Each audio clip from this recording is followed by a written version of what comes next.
Hello and welcome to the cocktail portion of the Prickly Pear Festival. My name is Jessica. I work at Sister Bar. I do the cocktail program there. I also am the brand ambassador for Pear Pisco. So today we're going to be talking about prickly pear, cocktails, and pisco. So let's get into it. So the first things first, if you're wondering what pisco is the national spirit of Peru. Essentially, it is a Peruvian brandy as it's distilled from wine. So a little bit of history about pisco and where it comes from, which kind of is really cool that it coincides with New Mexico wine history, is the Spaniards came over here in the 1500s and they brought the Black Mission grapevine, which is what New Mexicans and Peruvians first started making wine from. That is why New Mexico is one of the first wine growing regions in the Americas, as well as Peru. So we weren't really good at it. We didn't know what we were doing, you know? So we had this really very, very sweet grape making this wine and had an abundance of it. The Peruvians were trying to sell it back to the Spanish. The Spanish king had nothing to do with this New World wine, as they had all this beautiful Old World wine that they had always been making. So the Peruvians had this excess of wine. What were they going to do with it? They decided to distill it, and that is where we get pisco. The name pisco is actually a physical port in Peru, and the name means little bird. So that is where you get your pisco from. Our pisco, Caravedo, the one that I'm going to be using today, is the Torrentel pisco. So just like wine, pisco has different varietals, so because it's distilled from wine. So this grape varietal is the Torrentel grape, and we're going to be making a couple different cocktails out of this. So first things first, let's get into that cocktail. So it's going to be pisco sour, which is traditional pisco drink, Peruvian drink. It's basically a play off of a whiskey sour. So usually you're just going to use lime, simple syrup, and the pisco. A little bit of egg white gives it this really frothy, amazing texture to it. So today what I did is, instead of using the simple syrup, I took the green prickly pears, and what I did is I cut off all of the skins. I smashed them down in a pot and I added some local honey, and then I cooked that down a little bit and let it sit overnight, and then I got this really, really yummy green prickly pear simple syrup that I think is just going to go really great with this pisco sour. Okay, so I always use fresh juice, so fresh limes are going to be key, always in any type of drink. My suggestion, if you're doing a home cocktail, is that you roll out your lime first, and it's going to get it real nice and easy to juice, because I do have a little hand juicer, but if you don't at home, which is one of these, if you don't have one of these at home, just roll it out, and then it's going to make it super easy to squeeze. So I'm going to teach you the recipe, so maybe if you wanted to do this at home, you can. You can also email me. I can always give you the recipe. I can email it to you, whatever you want. So what I'm going to do is I'm going to start off with our prickly pear. So this is really not that sweet, so I'm going to use about 1.5 ounces of it. I really wanted to get that green prickly pear taste into the drink as much as possible.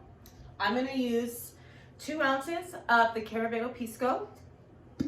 I don't know if I mentioned this earlier, but Caravedo Pisco was established in 1684. So this is the oldest still running distillery in the Americas. So that's also really special about this brand, is that it's been around for a very long time. So we definitely know what we're doing when it comes to pisco.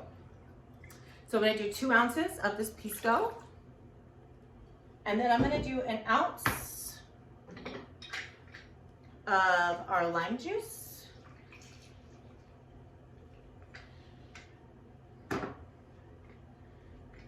and usually, like I said, traditionally you're going to do egg whites for the texture froth in this drink.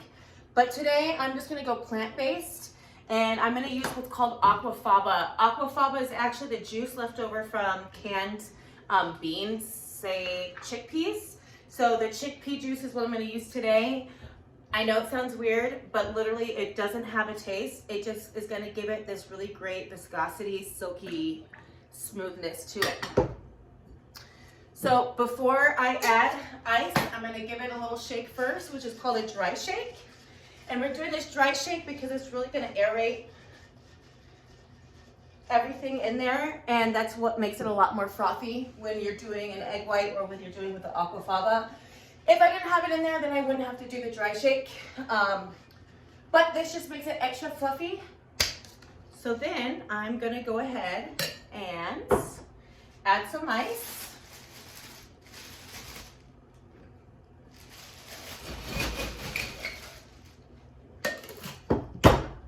And then I'm gonna give that another little shake again.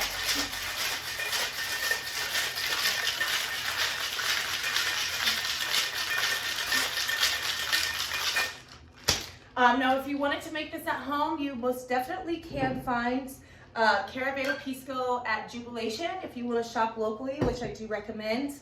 And then we also do have one of our spirits, the Caravedo. It's the Mosta Verde. We have that at Total Wine, which is another one of the varietals, basically, which has about 4 different grape varietals. So it's another little bit more complex there. I like to serve this without ice. You just serve it straight up. And I'm going to go ahead and do it in this pretty wine glass that I have here.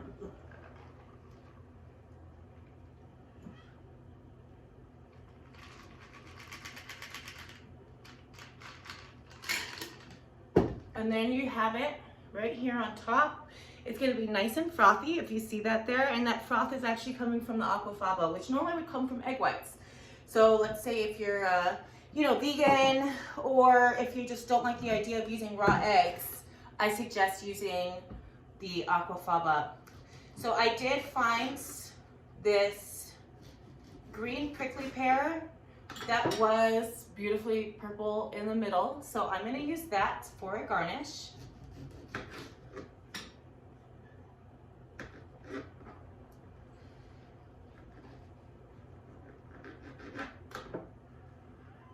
And I'm just gonna set that just right on top there, and then there you have it. This one is gonna be your green prickly pear Pisco Sour. So a little history on the Pisco Sour is that it was actually invented by an American. His name was Victor Morris from Utah. He went down to Lima, Peru, and opened a bar. It was called the Morris Bar. And this was back in the time when whiskey sours were real popular in America. Of course, they didn't have whiskey in Peru. They were using the national spirit, which of course is Pisco. So there you have it, it's a Pisco Sour. It was very, very popular. Everybody was loving them. At that time, it didn't start off with egg white, but eventually they started putting egg white into it. So that is, our little classic portion. Now I'm just gonna make a cocktail that I just kind of made up. It's not based off of anything. It's just based off of what I thought would taste really good together. And so what I'm going to do is I'm going to take my red prickly pear syrup that I made, and this is what I made with the purple prickly pear. And with this prickly pear, I did the same thing as I took off, I cut off like the sides of it where it has, where the spines used to be. And then I smashed it down in a pot, and this time I used agave. And so I used agave, I cooked it down together and made like an agave prickly pear simple syrup. And you just use as much as you want to taste. So it's as sweet as you want it. Mine didn't come out very sweet. And so what I did is the next day I went and got some more fresh prickly pear, and then I muddled that into the already agave prickly pear simple syrup. And I made just an even more delicious juice. I let it sit overnight, and this time I didn't actually cook it down. I just let it sit and macerate with the simple syrup that I had already made. And it came out this really bright, beautiful color with this really great prickly pear taste to it. So for this cocktail, Again, I'm going to use Pisco. I'm going to use the Torrentel Pisco. The Torrentel is honestly my favorite out of all of the kinds that we have.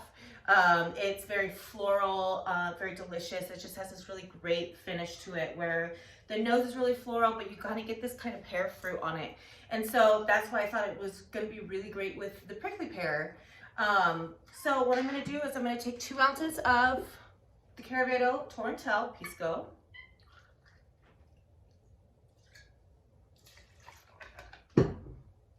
And then I'm going to take 2 ounces of our prickly pear syrup.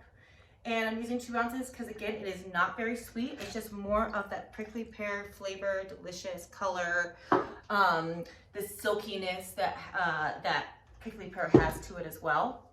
I'm going to use a little bit of lemon juice. So I'm just going to take half a lemon and squeeze that in there.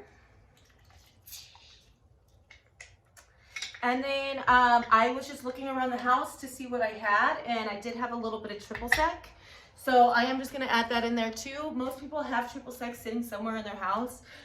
So it's always a great mixer to use just for any drink. And I'm just gonna use about 3/4 of that. And then I'm gonna shake it up for you guys.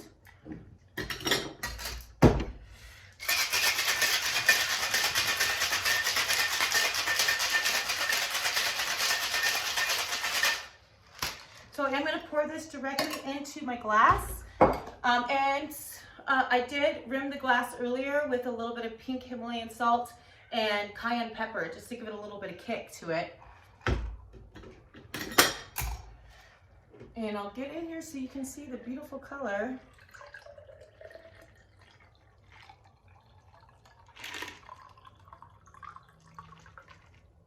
It is very, very gorgeous. And I'm just gonna add some ice.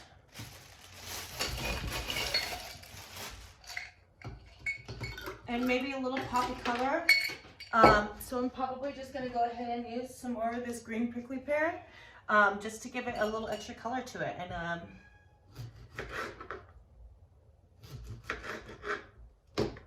And then this prickly pear had this really great pink center, which is just really beautiful. I'm just gonna plop that right in there. And then there you have it. This is the J.O.'s creation, and this is just a home cocktail. Anybody can make it home. If you have any questions about a recipe or anything, we can definitely get that for you. Anyway, I'd like to say thanks again for letting me talk about Pisco and making cocktails. And you know, I hope you guys can see us down at Sister Bar one of these days. And you know, you can actually ask for one of these cocktails and we'd be glad to make it for you. You know, just let us know that you watched us on the Prickly Pear Festival, and we'll go ahead and we'll be giving out about 10 of the first people who ask for this drink at Sister when we open. We'll go ahead and give this drink for you guys for free just for coming in and trying it. So thank you so much. And again, thank you to the Prickly Pear Festival. My name is Jessica O'Brien. You can find me on Instagram at JOB. That's JAYO_BEE. You can also email me at Jessica at sisterthebar.com. And thanks again. So have a good day, guys.